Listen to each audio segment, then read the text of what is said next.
You ever been reading the Bible and just stopped and thought, what on earth is going on here?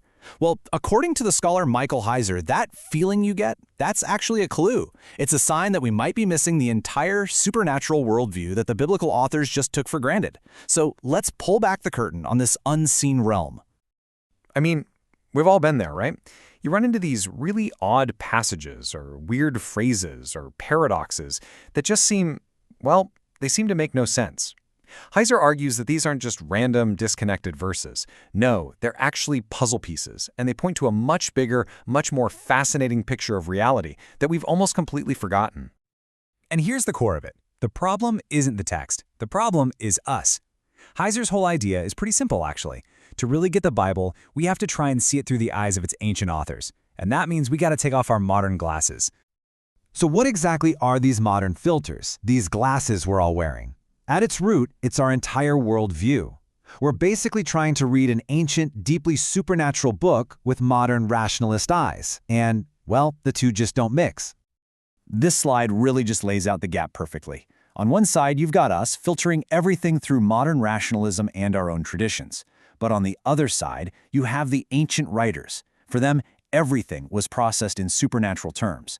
The spiritual world wasn't some abstract idea. It was a living, breathing reality that was all around them all the time. All right, so here is the key.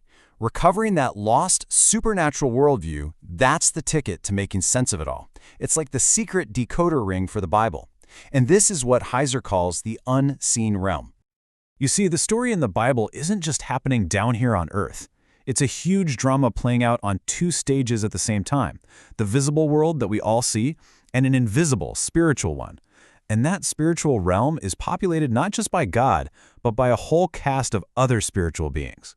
So who are these beings in the unseen realm? Well, right at the center of it is something called the Divine Council. The easiest way to think of it is like God's heavenly court or advisory board. It's made up of these divine beings that the Hebrew text calls Elohim. And listen, this isn't some fringe theory. It's right there in the Bible, in places like Psalm 82. And get this, the biblical writers had a whole vocabulary for this. You can see here terms like Elohim, sons of God, and morning stars.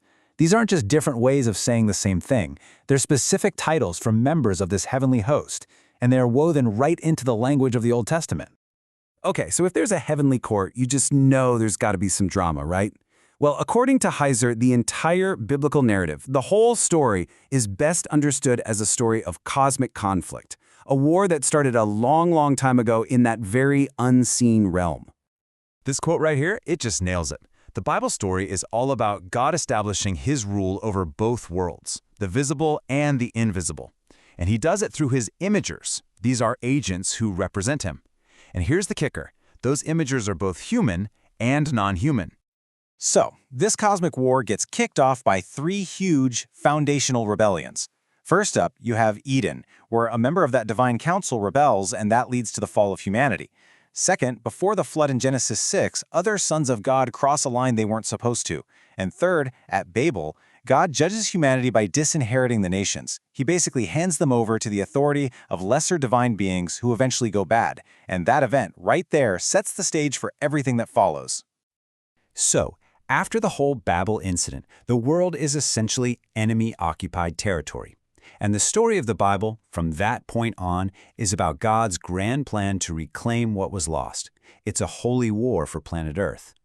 Now, this completely reframes how you read the Old Testament. When God calls Abraham and creates the nation of Israel, he's not just doing it in a vacuum. He's creating his own special nation in a world full of nations that are ruled by hostile, rebellious divine beings. The story becomes Yahweh versus the gods of the nations. I mean, think about the Exodus story. It wasn't just a political escape. The 10 plagues, those were a direct, targeted assault on the specific gods of Egypt.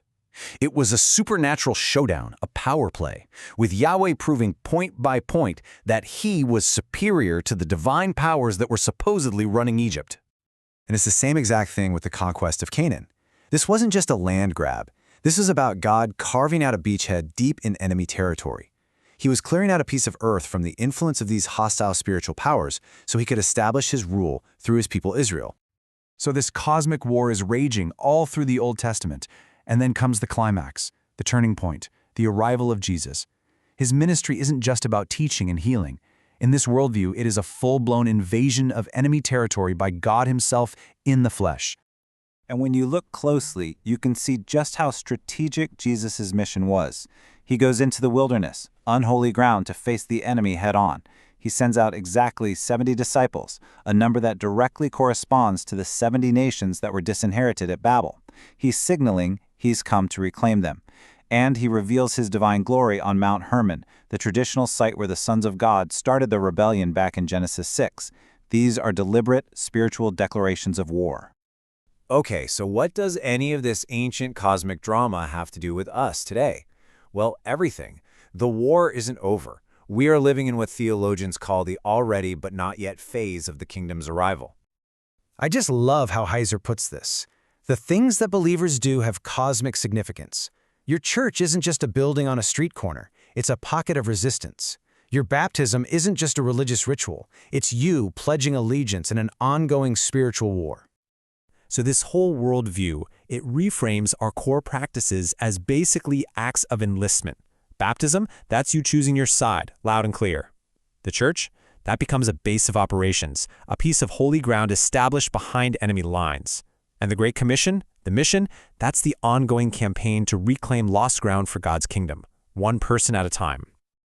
And that's really why this all matters. Understanding the unseen realm, it doesn't just solve a few biblical puzzles. It injects the life of a believer with this profound sense of meaning and purpose. It recasts our everyday lives as a part of a truly epic, cosmic story. So in the end, if the Bible really is what Heiser proposes, the story of a cosmic war for heaven and earth, then there's really only one question left that matters. Which side are you on?